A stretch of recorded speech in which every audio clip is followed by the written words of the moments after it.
தமிழ் சினிமாவில் எத்தனையோ திரைப்படங்கள் வந்தாலும் இன்னும் வந்து நீங்கள் 50 வருஷங்கள் கடந்து போனாலுமே சில திரைப்படங்களை வந்து மைல்கல்லாம் வச்சு நம்ம பார்ப்போம். அதாவது நாயகன் திரைப்படத்தை வந்து யாருமே மறக்க முடியாது. அதே மாதிரி ஹீராம் திரைப்படம் 2000 வந்த படம் 25 வருஷங்களை கடந்தது. ஒரு 2 நாட்களுக்கு முன்னாடி தான் அது வந்து கடந்துச்சு. ஸோ அந்த திரைப்படத்தை பற்றி நம்ம பேசியே ஆகணும் அப்படிங்கிறது மட்டும் தான் நான் இப்போது எல்லாருமே எதிர்பார்த்துட்டு இருக்க விஷயம். நீங்கள் ஒரு சினிமா ரசிகனாக இருந்தீங்கன்னா ஒரு இயக்குனர் ஆகணும், இல்லை கதாசிரியர் ஆகணும், அதாவது திரைக்கதை எழுத்தாளர் ஆகணும் அப்படின்லாம் நீங்கள் ஆசைப்பட்டீங்கன்னா கண்டிப்பாக ஹேராம் திரைப்படம் வந்து ஒரு மிகப்பெரிய புத்தகமாக இருக்கும். இந்திய லெவலில் அந்த மாதிரி படங்கள் மறுபடியும் எடுக்கப்படவே முடியாது. கமல் சாரே நினச்சா கூட அவ்வளோ டீட்டெயிலிங்காக ஒரு படத்தை பண்ண முடியுமான்னு சொல்லி கேட்டிங்கன்னா கிடையாது. அதாவது சினிமாங்கிறது ஒரு மிகப்பெரிய ஒரு மேஜிக். அது வந்து நம்ம இந்த படத்தில் நடித்த பல ஆர்டிஸ்ட் இப்போ இல்லை, அத்தனை பேர் இந்த படத்தில் வந்து நடிச்சிருக்கிறாங்க. அதாவது நீங்கள் பேன் இண்டியன் ஆர்டிஸ்ட் எல்லாத்தையுமே ஒரே படத்துக்குள்ளே கொண்டு வந்து ஹேமா மாலினி அவர்களாக இருக்கட்டும், அதே மாதிரி வந்து ஷாருக் கானாக இருக்கட்டும், அதே மாதிரி இவர் நஸ்ரீதீன் ஷா இருக்கார்ல அவராக இருக்கட்டும், நிறைய பேர் நடிச்சிருப்பாங்க படத்தில். நீங்கள் வந்து லிஸ்ட் எடுத்தீங்கன்னா வந்து அதுல் குல்கர்னி எவ்வளவோ பேர் நடிச்சிருக்காங்க. எல்லாருமே அந்த கேரக்டரை அதுவும் லைவ் ரெக்கார்டிங்கில் வந்து அந்த படத்தில் நடிச்சிருப்பாங்க. ஏன்னா டப்பிங்கில் போகும்போது மிகப்பெரிய இஷ்யூஸ் வரக்கூடாதுன்னு சொல்லிட்டு வந்து, ஏன்னா அவங்க மறுபடியும் டப்பிங் பண்ணும்போது நிறைய இஷ்யூஸ் வரும் அப்படிங்கிறனால அவங்க என்ன பண்ணிட்டாங்க, லைவ் ரெக்கார்டிங்லேயே படம் ஃபுல்லாக எடுத்திருந்தாங்க. அது ரொம்ப வித்தியாசமான உணர்வாக இருந்துச்சு. ஆனால் 2000 வந்து அந்த படம் வந்த நேரத்தில் அந்த லைவ் ரெக்கார்டிங் சவுண்டு வந்து எல்லாருமே அவ்வளோ ஈஸியாக அக்செப்ட் பண்ணிக்கல. அதுதான் எங்கள் விஷயம். அதே மாதிரி அந்த ஸ்க்ரீன் பிளேக்குள்ளே இருந்தால் நிறைய நுணுக்கங்களை வந்து பார்த்திங்கன்னா ரசிகர்களை வந்து அப்போ கொண்டாடாமல் விட்டுட்டாங்க. ஆனால் இப்போ எல்லாருமே வந்து இந்த படம் மாதிரி ஒரு படமே கிடையாது, இந்த படத்துக்கு வந்து கமல் சார் போட்ட மெனக்கடல் அப்படிங்கிறது வந்து சாதாரண மெனக்கடல் கிடையாது. யாருமே அவ்வளோ பெரிய உழைப்பை வந்து போடுவாங்களா அப்படிங்கிறது வந்து சொல்லவே முடியாது. பக்கமாக ஒரு வீடியோ பார்த்தேன். ஒவ்வொரு இண்டஸ்ட்ரிக்குள்ளே சார்ந்த எல்லாருமே வந்து பார்த்தீங்கன்னா ஹீராம் படத்தை பற்றி நான் அந்த படம் பார்த்ததுனால தான் நான் வந்து இயக்குனராக மாறினேன் அப்படின்னு சொல்லிட்டு, நான் சினிமாவுக்கு வந்து பார்த்தீங்கன்னா கதை எழுத போகும்போது, ஸ்க்ரீன் பிளே எழுத போகும்போது வந்து நான் ஒரு 12 வருஷத்துக்கு முன்னாடி போகும்போது, அப்போது வந்து பார்த்தீங்கன்னா நமக்கு நிறைய ரெஃபரன்ஸுக்கான படங்களில் வந்து கமல் சாருடைய படங்களுக்கு, நான் ஒரு அக்மார் ரஜினி சாரோட ரசிகன், ஆனால் கமல் சாருடைய அந்த எழுத்துக்கு மிகப்பெரிய ஒரு ரசிகன் வச்சுங்களேன். ஏன்னா ஒரு சினிமாக்காரன்னா எப்படி இருக்கணும் அப்படிங்கிறதுக்கு உண்டான, அதாவது சினிமா டெக்னீஷியனாக எப்படி இருக்கணும் அப்படிங்கிறதுக்கான ஒரு முழு பல்கலைக்கழகமாக வந்து பார்த்தீங்கன்னா கமல் சார் இருக்கார் அப்படின்னு சொன்னீங்கன்னா அதை மாற்றுக்கிறதே கிடையாது. நீங்கள் வந்து அவருடைய படம் பிடிக்கல, அதே மாதிரி வந்து அவர்கிட்ட நிறைய விமர்சனங்கள், அரசியல் ரீதியான விமர்சனங்கள் இருக்கும், அதெல்லாம் வந்து ஒரு பக்கம் வச்சுட்டு நீங்கள் வந்து ஒரு சினிமாக்காரராக கமல் சாரை பார்த்தீங்கன்னா ஒரு அற்புதமான ஒரு சினிமாக்காரர் அதில் மாற்றுக்கிறதே கிடையாது. அதில் மிக முக்கியமாக விருமாண்டி திரைப்படமாக இருக்கட்டும், நாயகன் திரைப்படமாகட்டும், தேவர் மகன் திரைப்படமாகட்டும், ஹீராம் திரைப்படம், இந்த 4 திரைப்படங்களுமே வந்து எல்லா காலத்துக்குமே பொருந்தக்கூடிய படங்களாக கமல் சார் வந்து கொடுத்துருப்பாரு. இதில் வந்து கமல் சார் தான் ஹீராம் படத்தை இயக்குனர் அப்படிங்கும்போது அந்த கதைக்குள்ள அந்த ஹிந்து முஸ்லீம் சண்டை அப்படிங்கிறது, அந்த மதக்கலவரம் வந்த விஷயமா இருக்கட்டும், அதே மாதிரி ஒரு காந்தியை கொலை பண்ணுறதுக்காக ஒருத்தன் ரெடியாகி போகிறான், அவனுடைய கதைக்குள்ளே இருக்கிற அந்த ஆழங்கள் என்ன, அவன் லைஃப்பில் என்ன இழன்னா, என்ன மாதிரியான சூழ்நிலையானால் அப்படி வந்து அவன் தள்ளப்பட்டான் அப்படிங்கிற விஷயத்த நீங்கள் வந்து எனக்கு தெரிஞ்சு இவ்வளோ டீட்டெயிலிங்காக யாருமே பண்ண கிடையாது. ரொம்ப அழகான விஷயங்கள் இருக்கும். அவருடைய அந்த எப்படி சொல்கிறதுன்னா, இந்த கல்கத்தாவில் வந்து தன்னுடைய மனைவிக்கு நடக்கிற கொடுமைக்கு பிறகு அதுலேருந்து மீண்டு வர முடியாமல் அவர் தவிக்கிறதா இருக்கட்டும், திரும்ப வந்து பார்த்திங்கன்னா மறுபடியும் மறுபடியும் வந்து அதே வீட்டுக்கு போகும்போது வேற ஒருத்தர் அந்த வீட்டில் இருப்பாங்க. அந்த இடத்துல வந்து ஒரு கிராஃபிக்ஸில் ஷார்ட் மாற்றி அவருடைய ஒய்ஃபை வந்து இருந்த இதை யோசிக்கிறதா இருக்கட்டும், அதே மாதிரி லிஃப்ட்டில் வந்து அவர் யோசிச்சுட்டு இருப்பார். அந்த லிஃப்ட்டில் முதல்ல அந்த வீட்டுக்குள்ளே வந்து வீட்டுக்கு குடி போகும்போது வந்து எல்லா லக்கேஜும் எடுத்து வச்சுட்டு இருக்கும்போது அந்த ஷார்ட் வந்து காட்டுவாங்க. அதாவது அவங்க ஒய்ஃப் இறந்ததுக்கப்புறம் போகும்போது தான் அந்த வீட்டுக்குள்ளே குடி போகிறதுக்கு உண்டான விஷயங்களை வந்து காட்டுவாங்க. ஸோ அப்போ வந்து அவர் ஃபீல் பண்ணுற அந்த விஷயங்களாக இருக்கட்டும், அதே மாதிரி இது வந்து 1920s அந்த மாதிரி டைமில் நடக்குது அப்படிங்கிறதுனால அந்த அந்த சூழ்நிலையை அந்த பீரியட் ஃபிலிமில் நடந்த அந்த அந்த இடத்துக்குள்ளே இருந்த ஒவ்வொரு சாதாரண ஒரு பேனாலேருந்து பேப்பர்லேருந்து அது அத்தனை டீட்டெயிலிங் அவர் பண்ணியிருப்பார். அந்த பைக்லேருந்து ஒவ்வொரு விஷயங்களும் அவ்வளோ டீட்டெயிலிங் பண்ணியிருப்பார். அவ்வளோ அற்புதமாக இருக்கும். அதுவும் அவருடைய குடும்பத்துக்குள்ளே நடக்கிற சின்ன சின்ன விஷயங்கள் கூட அவ்வளோ அற்புதமாக இருக்கும். அதாவது வீட்டை விட்டு ஓடி போகிறாரு, 2வது அந்த வசுந்தரா தாஸை கல்யாணம் பண்ணி வீட்டை விட்டு போக போகிறாரு. எனக்கு மனசுக்கு வந்து ரொம்ப நெருக்கமான ஒரு காட்சி. அது வந்து வீட்டு விட்டு கிளம்ப போகும்போது அவங்களுடைய பெரியம்மா சம்திங் வீட்டில் இருப்பாங்க. ரொம்ப நாளாக வந்து உடம்பு சரியில்லாமல் ஒருத்தர் வந்து வீட்டில் படுத்துருப்பார், பேசாமே இருப்பார். அவர் அன்றைக்கி என்றைக்கு வெளியே போகிறாரோ அன்றைக்கி வந்து அவர் பேசுவார், பேசிட்டு இறந்துருவார்.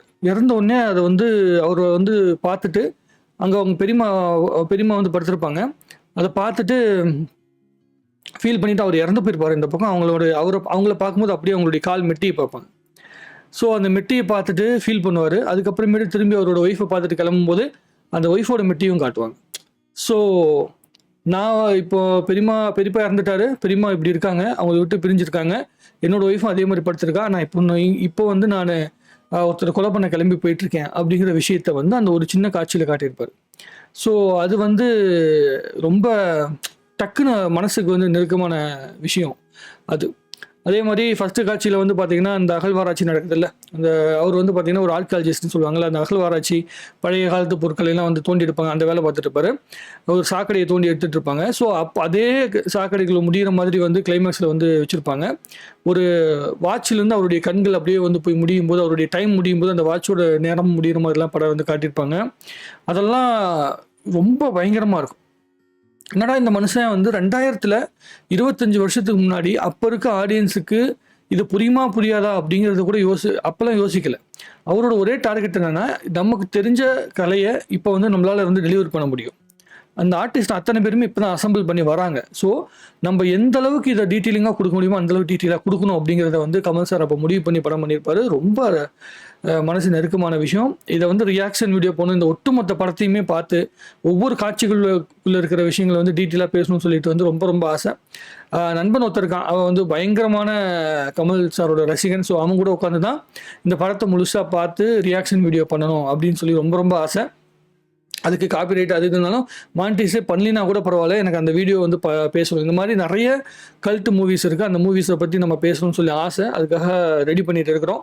ஸோ கண்டிப்பா ஹேராம் படத்துல இருக்கிற ஒவ்வொரு காட்சிகளுக்குள்ள இருக்க அந்த நுணுக்கங்களை பொறுமையா, நிதானமா உட்காந்து அனலைஸ் பண்ணி பேசலாம் அப்படிங்கிறதுல வந்து முழு ஐடியா இருக்கு. கமல் சார் வந்து இந்த ஹேராம் படத்துல மூலமா இன்னொரு விஷயத்தை வேற பண்ணியிருந்தார். இந்த படத்துக்காக வந்து அவருக்கு வந்து ஃபிலிம்ஃபேர் அவார்டு கிடைக்கும் அப்படிங்கிறதுக்காக ஃபிலிம்ஃபேர் அவார்டு வந்து கிடைச்சதுன்னு நினைக்கிறேன். அதான் கடைசி ஃபிலிம்ஃபேர் அவார்டு. அப்போ அவர் வந்து எழுதி போட்டார் ஃபிலிம்ஃபேருக்கு, இதுக்கு மேலே வந்து எனக்கு வந்து ஃபிலிம்ஃபேர் அவார்டு வேணாம், ஆல்ரெடி நான் நிறைய வாங்கிட்டேன். ஸோ இதை வந்து என்னை வந்து கன்சிடர் பண்ணுறது செகண்ட் லிஸ்ட்டில் வச்சுக்கோங்க, புதுசாக அவங்களுக்கு வாய்ப்பு கொடுங்க அப்படின்னு சொல்லி வந்து அவார்டு வேணாம்னு சொல்லி வந்து எழுதி கொடுத்தது ஹேராம் படத்துக்கு பிறகு தான். ஏன்னா கமல் சார் வந்து எல்லா லாங்குவேஜ்லையுமே வாங்கிட்டாரு. கிட்டத்தட்ட 16 அவார்டு 20 அவார்டு கிட்ட வாங்கியிருப்பாருன்னு நினைக்கிறேன். அவர் வந்து ஃபிலிம்ஃபேர் அவார்டு. ஸோ அவ்வளோ அவார்டு வாங்கியிருக்காப்புல. ஸோ இந்த லாஸ்ட் 25 வருஷங்களில் அவர் வந்து ஃபிலிம்ஃபேர் அவார்டே வந்து பார்த்தீங்கன்னா வேணான்னு முடிவு பண்ணி 25 வருஷம் ஆகுது அப்படின்னா, ஒருவேளை அவர் வந்து ஃபிலிம்ஃபேர் அவார்டுக்கு அந்த லெட்டர் எழுதி போடாமல் இருந்திருந்தாருன்னா, அந்த கடந்த 25 வருஷங்களில் எத்தனை அவார்டு வாங்கியிருப்பாருங்கிறத மட்டும் நம்ம கொஞ்சம் யோசிச்சு பார்க்கணும். ஸோ அது மிகப்பெரிய ரெக்கார்டு பண்ணியிருப்பார். அவருக்கு பொறுத்த வரைக்கும் என்னன்னா, அவார்டுங்கிற விஷயத்தை தாண்டி அவர் எல்லாத்துக்குமே இருக்கும். ஆஸ்கர் அவார்டு வாங்கணுங்கிறது அவருக்கும் ஆசை இருக்குது, எல்லாமே இருக்கும். அதையும் தாண்டி எனக்கு என்ன தோணுதுன்னா, இந்திய லெவலில் ஏதாவது புதுசான ஒரு முயற்சி எடுக்கணும் அப்படிங்கிற ஒரு ஆசை மட்டும் அவர்கிட்ட இருந்திருக்குது. அது வந்து இன்ன வரைக்கும் நம்மளால் உணர முடியுது. ஏன்னா இப்போ பிக் பாஸ் வந்து ப்ரோக்ராம் பண்ணிட்டு இருந்தாரு. இந்த வருஷம் பிக் பாஸ் அவர் கலந்துக்கல. அதுக்கான காரணம் என்ன அப்படின்னு சொல்லி பார்க்கும்போது நிறைய பேர் சேலரி கீழ்னு சொல்லிட்டு இருந்தாங்க. ஆனால் அவர் என்ன பண்ணியிருக்காருன்னா, இந்த டைமில் இந்த வயசுலையும் போயிட்டு வந்துட்டு அமெரிக்காவில் போய் ஏஐ கோர்ஸ் வந்து பண்ணிட்டு வந்துருக்கிறார். ஏஐ வந்து சினிமாவில் எப்படி பயன்படுத்தலாம் அப்படிங்கிற கோர்ஸ் போய் பண்ணுறதுக்காக ஒரு பிக் பாஸ் வாய்ப்பே வந்து இழந்துட்டு அங்கே போயிருக்காரு. ஸோ நம்ம யோசிக்கிறோம்ல, எதுக்கு 70 வயசுக்கு அப்போ போய் அவர் ஒரு கோர்ஸ் பண்ணி சினிமா பற்றி இப்போ போய் அடிச்சு என்ன பண்ண போறாரு அப்படிங்கிறத நம்ம யோசிக்கிறோம். ஆனால் அவர் அப்படி யோசிக்கல. ஏன்னா அவருடைய ட்ரீம் ப்ராஜெக்ட் மருதநாயகம் அப்படிங்கிற ப்ராஜெக்ட்டுக்கு மிகப்பெரிய ப்ராஜெக்ட். ஸோ அதுக்கான பிளாட்ஃபார்மை நம்ம உருவாக்கிட்டு போகணும். சினிமாவில் நம்ம அந்த படத்தை பண்ணலினா கூட நமக்கு பின்னாடி வரவங்க இந்த படத்தை எடுத்து பண்ணணும்னா அதுக்குண்டான டெக்னாலஜியை வந்து இந்த சினிமாக்குள்ளே உருவாக்கிட்டு போகணும். புகுத்திட்டு போனால் தான் அவங்களால எடுத்து வேலை செய்ய முடியும். இப்போ கமல் சார் வந்து பார்த்தீங்கன்னா, ஒரு சாதாரண ஒரு ஹேண்டிகேமில் ஒரு படம் பண்ணலின்னு வச்சுங்களேன். ஒரு இந்த மும்பை எக்ஸ்பிரஸ் அப்படிங்கிற படத்தில் டிஜிட்டலில் படம் பண்ணாமல் அவர் விட்டுருந்தாருன்னா இன்னும் கொஞ்ச நாள் இன்னும் பல நாட்கள் ஆயிருக்கும். நம்ம ஃபிலிமுக்குள்ளேயே மாட்டிட்டு கடந்திருப்போம். அதுதான் இங்கே மிகப்பெரிய விஷயம். அதே மாதிரி ஒரு ஸ்க்ரீன் பிளே ரைட்டிங் பண்ணுற சாஃப்ட்வேர் அவர் வந்து உள்ளுக்குள்ள இன்க்ளூட் பண்ணியிருக்காரு. அதே மாதிரி எடிட்டிங் பண்ணுற சாஃப்ட்வேர் வந்து தமிழ் சினிமா கொண்டு வந்திருக்காரு. ஸோ இது மாதிரி நிறைய விஷயங்கள் பண்ணியிருக்காரு. இந்திய சினிமாக்குள்ளேயே முதல்ல ஆரோ 3Dங்கிற அந்த சவுண்ட் எஃபெக்ட் உள்ளுக்குள்ளே கொண்டு வந்திருக்காரு. மெயினாக கமல் சார் பண்ண ரெவல்யூஷன் என்னென்னா, ஃபிலிமுக்குள்ளே மாட்டிக்கிட்டு அதை தாண்டி வெளியே யோசிக்க முடியாமல் இருந்த நேரத்தில் டிஜிட்டல் சினிமா அப்படிங்கிற விஷயத்தை வந்து உள்ளுக்குள்ளே கொண்டு வந்தார். இப்போ நம்ம விஸ்வரூபம் படத்தை வந்து பயங்கரமாக பேசிகிட்டு இருக்கோம். விஸ்வரூபம் படத்தை அப்போ தான் அந்த ரெட் ஒன் அப்படிங்கிற கேமரா மூலமாக ஹெவி குவாலிட்டியாக நம்மளால் பண்ண முடியும். ஃபிலிமோட குவாலிட்டி கிட்ட நம்ம நெருங்கி ஒரு படம் பண்ண முடியும் அப்படிங்கிறத ப்ரூவ் பண்ணார். ஸோ அந்த மாதிரியான பல விஷயங்களை வந்து முயற்சி பண்ணார். இந்த ஹேராம் படத்துக்காக உடலை வந்து எந்த அளவுக்கு வருத்திக்கிட்டு உடம்பு வந்து எந்த அளவுக்கு வந்து ரெடி பண்ணியிருந்தார் அப்படிங்கிறது இந்த ஸ்டில்லை பார்த்தீங்கன்னாலே உங்களுக்கு தெரியும். அவ்வளவு பயங்கரமாக பில்ட் பண்ணி காட்டியிருப்பாரு. ஒவ்வொரு கேரக்டரும் ஒவ்வொரு அந்த கேரக்டர் க்ரோத்னு சொல்லுவாங்கள்ல, அது வந்து படத்தில் பார்க்கும்போது ஒவ்வொரு இடத்துலையும் அவருடைய அந்த லுக்லேயும் சரி, அவர் அந்த பேசுகின்ற அந்த டைலாக்லேயும் சரி அவ்வளவு என்ன சொல்கிறேன்னா அவ்வளோ இன்டென்சிவான அந்த பர்ஃபார்மன்ஸ் வந்து அவர் கொடுத்துருப்பாரு. ஒய்ஃப் இறந்த பிறகு ஃபுல்லாக விரக்தியில் இருந்த அவர் தன்னுடைய அவர் 2வது ஒய்ஃபுக்கு மூலமாக உண்மையான அன்பை உணர்றாரு. அவர் நம்ம மேலே வந்து எக்ஸ்ட்ரீமாக பாசம் வச்சுருக்கா. ஆனால் நமக்கு அதை விட மிகப்பெரிய ஒரு கடமை இருக்குது. நம்ம வந்து இந்த மாதிரி நம்ம இழந்த விஷயத்துக்காக ஒரு பதில் கொடுக்கணும் அப்படிங்கிறதுக்காக கொலை பண்ண வேண்டிய இடத்துக்கு வந்து அவர் நகர்ந்து போகிறாரு. ஸோ அந்த நேரத்தில் அவர் அந்த ஒய்ஃபையும் விட்டு கொடுக்க முடியாமல் தன்னுடைய லட்சியத்தையும் விட்டு கொடுக்க முடியாமல் அவர் தடுமாறுகின்ற அந்த இடத்துல வந்து அந்த நடிப்பெல்லாம் பார்த்தீங்கன்னா வாய்ப்பே கிடையாது. அவ்வளோ அற்புதமாக வந்து பண்ணியிருப்பாரு. இந்த படத்தை பற்றி சும்மா வெறுமனே பேசும்போதே நம்ம இவ்வளோ பேசுகிறோம் அப்படின்னா வந்து ஒவ்வொரு சீன்களையும் வச்சுக்கிட்டு பேசினோம்னா அதுக்குள்ளே இருக்கிற விஷயங்களை பேசினா எவ்வளோ அற்புதமாக இருக்கும் அப்படிங்கிறத நீங்களே யோசிச்சுக்கோங்க. நிறைய இருக்குது. இது 25 வருடங்கள் இல்லை, இன்னும் 25 வருடங்கள் கடந்தாலும் கமல் சாரோட வாழ்க்கையில் ஒரு மிகப்பெரிய மைல்கல்லாக ஹீராம் படம் பேசப்பட்டுட்டே இருக்கும் அப்படிங்கிற மாற்றுக்கத்தே கிடையாது. இந்த படத்தில் நடித்த பல பேர் வந்து சேலரியை வாங்காமல் வந்து படம் பண்ணி கொடுத்தாங்க. ஏன்னா அவருடைய உழைப்பையும் அவருடைய டெடிகேஷனையும் பார்த்து பண்ணி கொடுத்தாங்க. மியூசிக் பண்ணிட்டு இருந்தவர் வந்து பாதியிலே போன பிறகு ஏற்கனவே பண்ணப்பட்ட படத்துக்கு ஏற்கனவே வந்து மியூசிக் போட்டு முடித்த பாட்டுக்கு அதுக்கு சிங்க் ஆகிற மாதிரி வந்து இளையராஜா அவர்கள் வந்து மியூசிக் போட்டார் அப்படிங்கிற அந்த செய்தி கேட்கும்போது அதுவே ரொம்ப பெரிய ஆச்சரியமாக இருந்துச்சு.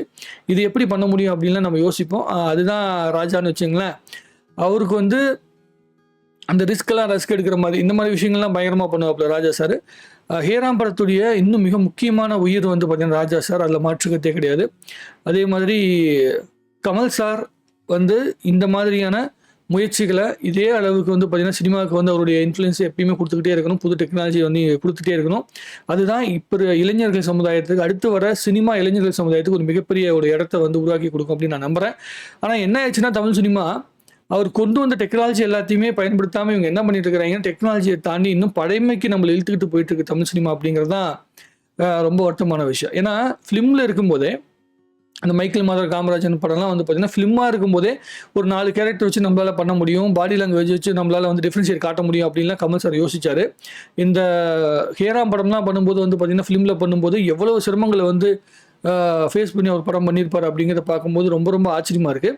ஸோ எதுவுமே சோர்ஸ் இல்லாத நேரத்தில் அவங்க அவ்வளோ உழைப்பை போட்டு அவங்களால படம் பண்ணியிருக்காங்க. பட் ஆனால் இப்போ நம்மக்கிட்ட எல்லா விதமான டெக்னாலஜி இருந்து கூட ஏன் நம்மக்கிட்ட இந்த மாதிரி கற்பனை வளங்கள் இல்லை, இந்த மாதிரி வித்தியாசமான கதைக்களத்தை எடுத்து நம்ம படம் பண்ணுறதில்ல அப்படிங்கிறது தான் நமக்கு ஒரு வருத்தமான விஷயமா இருக்குது.